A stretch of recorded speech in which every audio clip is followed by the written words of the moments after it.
Hello friends, आज हम बात करेंगे इम्पोर्टेंट टॉपिक के बारे में। कुछ कॉमन क्वेश्चन जो हाई ब्लड प्रेशर यानी उच्च रक्तचाप की बीमारी के बारे में लोग हमसे पूछते हैं, आज उन्हें हम आंसर करने का प्रयास करेंगे। काफ़ी लोगों के दिमाग में ब्लड प्रेशर संबंधित बहुत सारे अलग अलग तरह के सवाल होते हैं, आज उन्हें हम एड्रेस करेंगे।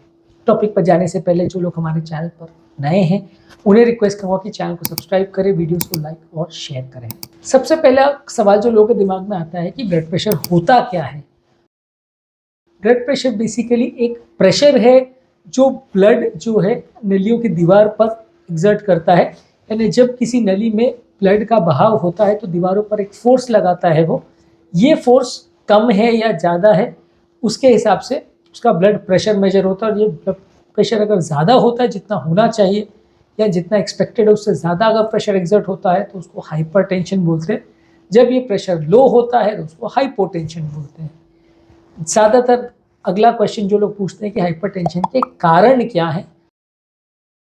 ज़्यादातर अगर आपके डाइट में सोडियम ज़्यादा है, वज़न आपका ज़्यादा है, एक्सरसाइज आप नहीं करते, दिमाग में स्ट्रेस ज़्यादा है, हार्ट का बीमारी है, किडनी का बीमारी है, डायबिटीज़ का बीमारी है, स्मोकिंग की हिस्ट्री है, फैमिली हिस्ट्री है, उम्र ज़्यादा है, अल्कोहल ज़्यादा लेते हैं, कुछ अलग मेडिकल बीमारी है जिसमें बॉडी में सूजन या इन्फ्लेमेशन ज़्यादा होता है, तो ये सारे कारण या रिस्क फैक्टर होते हैं जिसकी वजह से लोगों को ब्लड प्रेशर या हाइपरटेंशन का प्रॉब्लम होता है। अगला क्वेश्चन लोग हमसे पूछते हैं कि क्या हाइपरटेंशन को प्रिवेंट किया जा सकता है, क्या इसे पूरी तरह से रोका जा सकता है। हाइपरटेंशन को देखिए पूरी तरह से रोक पाना तो मुश्किल है, लेकिन यदि आप सारे रिस्क फैक्टर्स को कंट्रोल करते हैं, अच्छा डाइट रखते हैं, रेगुलर एक्सरसाइज करते हैं, व्यसनों को कंट्रोल करते हैं, शुगर अगर है तो उसे कंट्रोल करते हैं, किडनी का बीमारी है तो उसे मैनेज करते हैं, बॉडी में कोई और प्रॉब्लम है, कोई ब्लॉकेज वगैरह नली का है तो उसे ट्रीटमेंट करते हैं, तो काफ़ी हद तक हाइपरटेंशन को रोका जा सकता है, उसके रिस्क को कम किया जा सकता है। पूरी तरह से ज़ीरो कर पाए ऐसा मुश्किल है, क्योंकि बहुत सारे केसेस में नलियाँ कुछ जेनेटिक प्रॉब्लम्स की वजह से या कुछ बीमारियों की वजह से हार्ड हो जाती हैं। ये लोगों को पूरी तरह से कंट्रोल कर पाना मुश्किल है। लेकिन हाँ, जो किसी बीमारी की वजह से हाइपरटेंशन हो रहा है या जहाँ पे रिस्क फैक्टर्स हैं जो क्लियरली विजिबल है, उनको अगर हम कंट्रोल करते हैं तो ब्लड प्रेशर कंट्रोल करने में मदद मिलेगी। कभी कभार ये रिस्क फैक्टर इतने ईजीली दिखते नहीं हैं, तो फिर वैसे केस में ब्लड प्रेशर को कंट्रोल करना मुश्किल होता है। इसके अलावा लोग पूछते हैं कि हाइपरटेंशन के कॉम्प्लिकेशन या प्रॉब्लम क्या है। हाइपरटेंशन की वजह से हार्ट अटैक, लकवे का चांस, किडनी का चांस और हार्ट डिजीज का चांस और आंखों का विजन का प्रॉब्लम हो सकता है। ऐसा होने का कारण ये है कि जब ब्लड प्रेशर हाई होता है तो हार्ट को एक्स्ट्रा फोर्स लगाना पड़ता है ब्लड को पुश करने के लिए। नॉर्मली हार्ट के चेम्बर एक प्रेशर जनरेट करते हैं जिसमें वो ब्लड को बड़ी नली यानी एओर्टा में पुश कर देते हैं, लेकिन जब बड़ी नली का प्रेशर ऑलरेडी ज़्यादा है तो हार्ट को और ज़्यादा हाई प्रेशर पर जाना पड़ेगा ताकि वो ब्लड को पुश कर सके, क्योंकि ब्लड हमेशा हायर प्रेशर से लोअर प्रेशर में जाता है। अगर एओर्टा का प्रेशर 100 है तो हार्ट को 120 पे जाना पड़ेगा, तो हार्ट एलवी से ब्लड जो है एओर्टा में जाएगा। यदि एओर्टा का प्रेशर 160 है तो हार्ट को फिर 180 190 पर जाना पड़ेगा लेफ्ट वेंट्रिकल को, तब ब्लड वहाँ पे जाएगा। यदि अगर एओर्टा का प्रेशर 200 है तो हार्ट को 220 पे जाना पड़ेगा। तो जितना एओर्टा का प्रेशर है यानी बड़ी नली का प्रेशर जितना ज़्यादा बढ़ते जाएगा उतना हार्ट को और ज़्यादा मेहनत करना पड़ेगा, हार्ट को ब्लड को पुश करने के लिए और ज़्यादा माथापच्ची करना पड़ेगा। और ये ज़्यादा मेहनत और माथापच्ची जब हार्ट करता है तो हार्ट की दीवारें मोटी हो जाती है, हार्ट फेलियर का चांस बढ़ जाता है। इसके अलावा हृदय की जो नलियाँ हैं उनका भी काम बढ़ जाता है, उनके थ्रू ब्लड सप्लाई जो होना है वो भी बढ़ जाता है, क्योंकि हार्ट को मेहनत करनी पड़ रही है तो हार्ट को खुराक ज़्यादा लगेगा, खुराक ज़्यादा लगेगा तो हृदय की नलियों में ज़्यादा ब्लड फ्लो होगा, जितना ज़्यादा फ्लो होगा उतना ज़्यादा घर्षण होगा, उतना ज़्यादा ब्लॉकेज का चांस बढ़ेगा। उसी तरह से ब्रेन में भी प्रेशर जब क्रिएट होता है तो लकवे का चांस बढ़ता है, किडनी की नलियों में प्रेशर जनरेट होता है तो किडनी के डैमेज होने का चांस बढ़ता है, आंखों की नलियों में प्रेशर पड़ता है तो वो फट जाती है, उनमें ब्लीडिंग हो जाता है या वो भी हार्ड हो जाती है, तो विजन का प्रॉब्लम होता है। तो बेसिकली ये कारण है कि हाइपरटेंशन की वजह से अलग अलग सिस्टम डैमेज होते हैं, अलग अलग तरह के कॉम्प्लिकेशन होते हैं। ज़्यादातर ऑप्टिमल या एक्चुअल ब्लड प्रेशर कितना होना चाहिए लोग हमसे पूछते हैं। ब्लड प्रेशर नॉर्मली लोगों का सिस्टोलिक ब्लड प्रेशर यानी ऊपर का ब्लड प्रेशर जो है वो 120 मिलीमीटर से कम होना चाहिए, यानी 100 to 120 के बीच में रहना चाहिए। नीचे का ब्लड प्रेशर यानी डायस्टोलिक ब्लड प्रेशर ज़्यादातर लोगों का 70 to 80 के बीच में रहना चाहिए। उससे ज़्यादा भी नुकसानदायक है, उससे कम भी नुकसानदायक है, तो इस रेंज में लगभग रहे तो अच्छा है। जब 120 से 140 ऊपर का ब्लड प्रेशर जाता है तो उसको प्री हाइपरटेंसिव स्टेज बोलते हैं, हाइपरटेंशन होने से पहले का स्टेज। और 140 से जब ऊपर जाता है तो उसको हाइपरटेंशन का स्टेज बोलते हैं। 160 से ऊपर अगर जाता है, 160 से ऊपर जाता है तो उसको सीवियर हाइपरटेंशन या स्टेज बी हाइपरटेंशन बोलते हैं। वहीं डायस्टोलिक अगर किसी का 80 तक है तो उसको नॉर्मल बोलेंगे, 90 से ऊपर जाएगा तो हाइपरटेंशन बोलेंगे, 80 से 90 के बीच में प्री हाइपरटेंशन बोलेंगे, और उसमें भी अगर 100 से ऊपर चला जाए तो उसको थोड़ा एडवांस्ड या स्टेज बी बोला जा सकता है। तो ज़्यादातर ये नॉर्मल ब्लड प्रेशर लोग का 120 सिस्टोलिक और 80 डायस्टोलिक के आसपास रहना चाहिए, उससे बहुत कम भी नहीं, उससे बहुत ज़्यादा भी नहीं। अगला क्वेश्चन लोग हमसे पूछते हैं कि हाइपरटेंशन को डायग्नोज कैसे करते हैं। हाइपरटेंशन को simple blood pressure monitoring device जो आप उससे ब्लड प्रेशर मॉनिटर करते हैं, उसमें आप देखते हैं कि पेशेंट का रीडिंग ऐसा है, कितना है, बशर्ते आपने उसको सही तरह से मेजर किया हो तो ये अपने आप में सफिशिएंट है हाइपरटेंशन की डायग्नोसिस बनाने में। अगर आप सही तरह से मेजर नहीं करते हैं तो फिर आपको अलग अलग जगह चेक करवाना पड़ता है। और अगर मल्टीपल रीडिंग्स में आपका ब्लड प्रेशर नॉर्मल से ज़्यादा आ रहा है, यानी 140 सिस्टोलिक और 90 मिलीमीटर डायस्टोलिक से ज़्यादा आ रहा है, तो आपको हाइपरटेंसिव लेबल किया जा सकता है। तो डायग्नोज करने के लिए सिंपल बीपी मॉनिटरिंग डिवाइस का प्रयोग किया जाता है।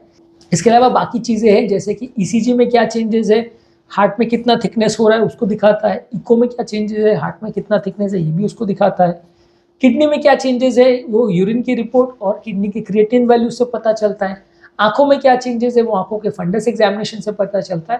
तो ये सारी चीज़ें इनडायरेक्ट एविडेंस देती है कि किसी व्यक्ति को हाइपरटेंशन है कि नहीं।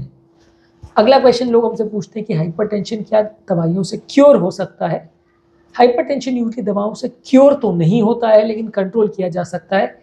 ये दवाइयाँ ब्लड प्रेशर को आप लेते हो तो कुछ हद तक कम करती है, और जब तक आप दवा लेते हो तब तक कम करती है।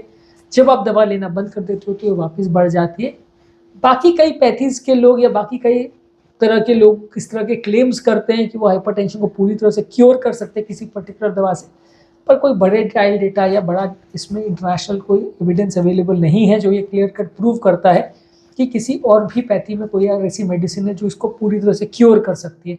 हाँ, ये है कि डाइट और लाइफस्टाइल मॉडिफिकेशन के साथ और खाने पीने का ध्यान रख के, व्यसन वगैरह को कंट्रोल करके, एक्सरसाइज करके आप इसको कम करने का प्रयास कर सकते हैं, और इसको लंबे समय तक बिना दवा के चला भी सकते हैं एक बार अगर कंट्रोल हो जाए तो।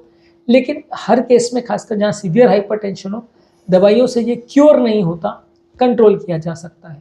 ज़्यादातर इवन बहुत सीवियर हाइपरटेंशन भी अगर किसी को हो तो भी वो दवाओं से मैनेज किया जा सकता है। बहुत ज़्यादा ब्लड प्रेशर लेवल्स इवन 200 से ऊपर भी हो जाए तो भी वो, भले वो सीवियर हाइपरटेंशन या रेजिस्टेंट हाइपरटेंशन की कैटेगरी में आएगा, लेकिन ज़्यादातर इस तरह के पेशेंट्स को भी हम दवाओं से एडिक्वेटली कंट्रोल कर लेते हैं।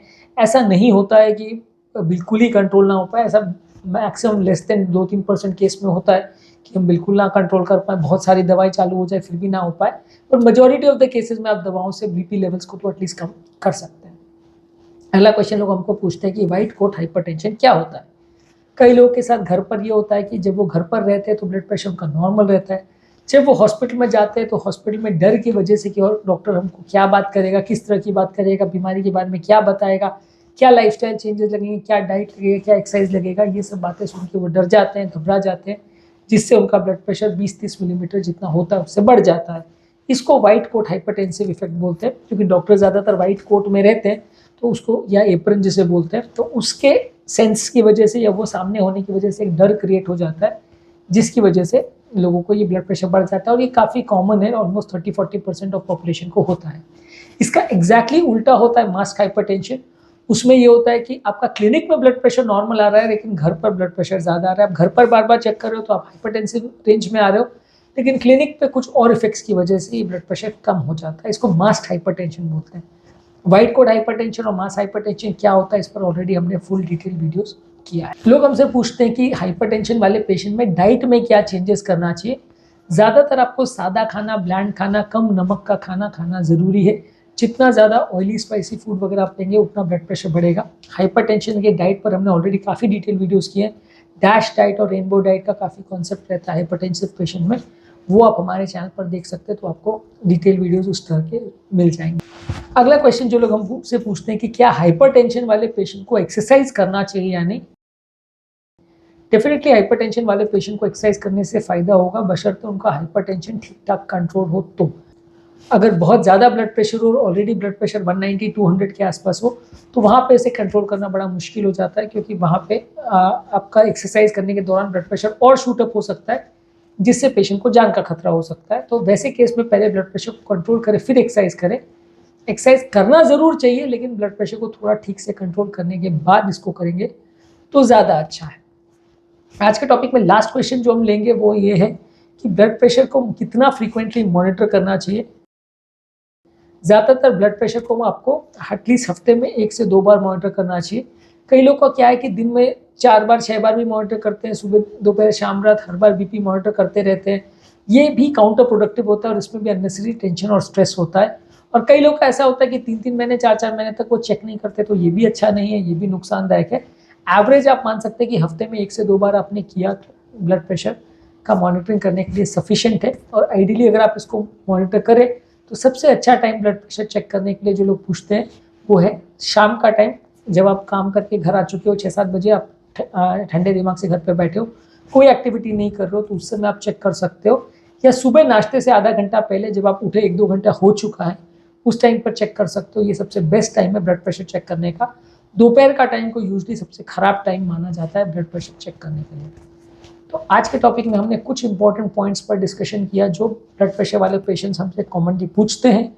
इसके अलावा भी और काफ़ी क्वेश्चंस बाकी हैं जो इस टॉपिक के सेकंड पार्ट में हम डिस्कस करेंगे। आज का टॉपिक ज़्यादा लंबा नहीं हो जाए, इसलिए हम आज इतने ही क्वेश्चंस को कंप्लीट कर रहे हैं। उम्मीद करूँगा कि आज के टॉपिक में आपको कुछ नई बातें जानने को मिली होगी। जो लोग हमारे चैनल पर नए हैं उन्हें रिक्वेस्ट करूँगा कि चैनल को सब्सक्राइब करें, वीडियोज़ को लाइक और शेयर करें। Thank you.